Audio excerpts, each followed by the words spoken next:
It's now 20 years since the inception of the enduringly popular Famicom Wars series. Advance Wars Dark Conflict, known as Days of Ruin in the States, is the 12th title in the series and has just been released over here on DS.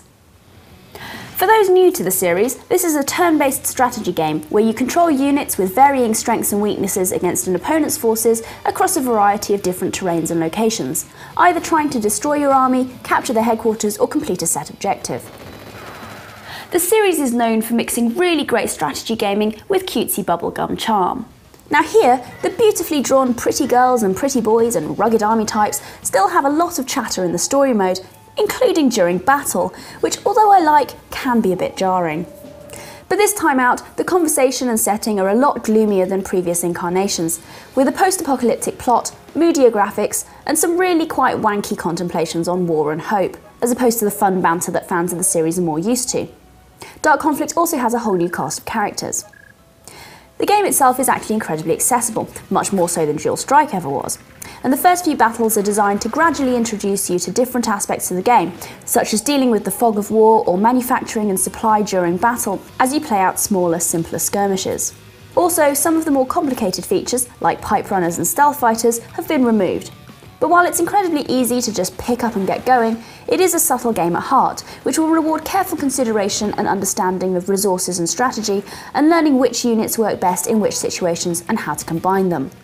There are a few new units, such as the motorbikes, which can travel a great distance and capture cities and factories, a war tank, anti-tank gun, and flare unit, which helps in fog of war. There's also a gunboat and 2 new aerial units. Units also now level up during battle if they destroy an enemy, a cool idea that keeps relative values fluid. This resets with each new battle, so it doesn't get unbalanced. CO powers have also been downplayed from previous instalments, particularly in the earlier stages, and so there's a much purer focus on strategy and tactics. There are also a few new terrains and properties, and it now supports download and Wi-Fi multiplayer, and even online chatter with the DS microphone.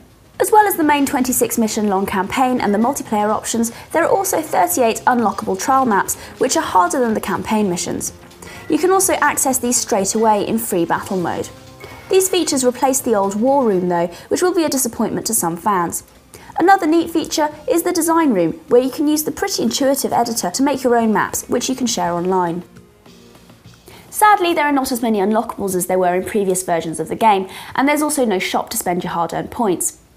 But that said, even with a slightly shorter game and the fact that it takes itself a little more seriously, it's still a really great version of a really great series. Accessible, enduring, and entertaining. 4 stars. Oh yeah, and by the way, you can skip the cringeworthy dialogue if you need to.